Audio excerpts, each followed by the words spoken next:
Hello everyone, my name is Dr. Jasmine and I'm a practicing dentist in the United States. And just like you, I came to this country one day with my BDS.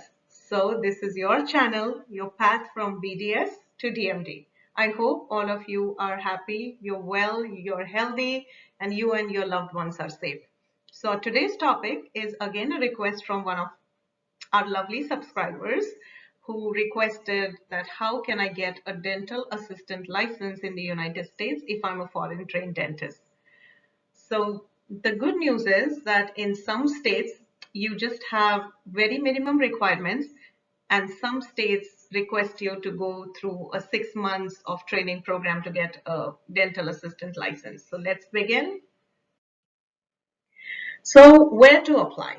So just like the national boards, there's a dental assisting national board. So it's called DANB, and this is their website, danb.org. This website gets updated on, you know, a regular basis, and it has a lot of information about different dental assistant certificates that you can get. For example, these are the 5 different types of certification. One is the National Entry Level Dental Assistant, NELDA. One is the Certified Dental Assistant, which we are going to speak about today in our video. One is a Certified Orthodontic Assistant, a Certified Preventative Functions Dental Assistant, and a Certified Restorative Functions Dental Assistant. So before we go to the Certified Dental Assistant, I just want to tell all of you that some states have something called as FDA, which is Extended Functioning Dental Assistant. So these dental assistants, as the name suggests, extended function. So apart from the basic dental assisting programs, in some states, they are allowed to place sealants and they also can help the dentist in restoration. So one of the reasons I feel it is a good idea for foreign trained dentists who are applying to the dental schools or the residency program, whether you're going through the CAPID or PASS, or whether you're applying to some schools directly, I feel being a dental assistant helps you in a number of ways. Number one, you get to see how dentistry technologically is slightly different than what you may be used to. Number two, which is really most important thing, is you learn the art of communication. You see that how the doctors here are into patient education and motivation, and how dentistry, although the clinical practice may be the same, how you communicate with the patient, how when you're reclining the chair, you inform the patient first that, hey, Mr. So and so or Mrs. So and so, I'm going to recline your chair, is that okay with you? Do you have back pain? Simple things about explaining the procedure, about the HIPAA rules, the confidentiality rules. What is it that you can discuss with the patient's family, and what is it that you can absolutely not discuss with the patient's family?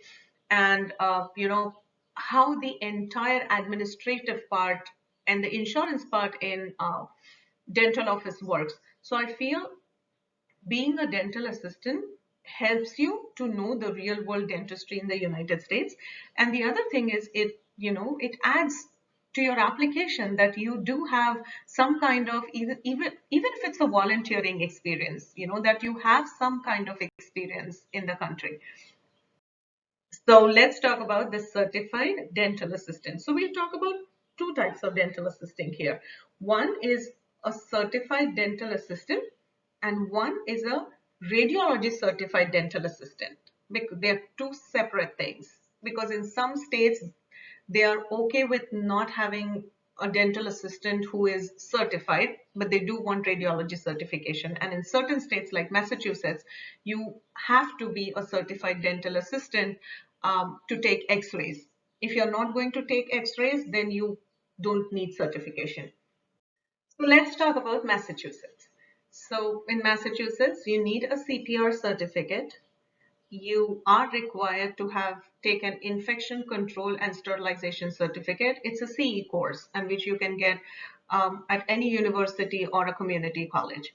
And then you need an X-ray certification. So you can either go to a university and get the X-ray certification, Or if you call the board, it can be waived for a foreign trained dentist if you have taken a course in radiology. You just need to send them a copy of your ECE transcript, preferably in a sealed envelope.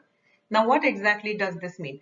So as foreign trained dentists, we have taken radiology courses, right? We have an entire subject on radiology. So basically, they just want to make sure that you have completed that course so they can waive your X-ray certification. I know a lot of international trained dentists, a lot of foreign trained dentists. This is something which is not written on the board's website. You need to call them and you need to ask them, because again, as I mentioned in my last video, that although this information on the board website that I have right now, that may be up to date today, but it may change tomorrow or in course of time. So the best practice is whichever state you would like to practice, just go to Google and type Massachusetts Dental Board or New York Dental Board or whichever state. Put the dental board, call them, speak with the person on the phone and tell them that you are a foreign trained dentist, you have experience in the radiology course, and express interest that you would like to apply for a dental assisting license. They will be more than happy to walk you through the process and tell you what are their requirements. The other thing that you need in Massachusetts is an ethics and jurisprudence exam. It's an online exam. And then the application fee for applying for the dental assistant license as of today is $60. So I feel, as I said before, that these practicing as a dental assistant, helps you to learn so many things while you are working with an experienced dentist. Plus they could be an alumni of a school where you want to apply and they can write you an amazing recommendation. And I think that is priceless. So let's go to another state just to see how requirements are different from one state to another. So for example, in Virginia, there's something called as a dental assistant with radiology certification. So you go to a dental clinic, you look for a job, and there's something called as on-the-job OSHA training. So OSHA training is occupational safety training. So, this is something you can get at the dental practice that you're going to work for free. And then you go to a community college and you can get radiology certified, which is a $230 fee that you need to pay. And although this amount looks big, but I think, a dental assistant gets paid anywhere between $17 to $25 an hour. So, within, I want to say 2 days of, 10 hours of your work, you will be, you'll pay off the certification fees.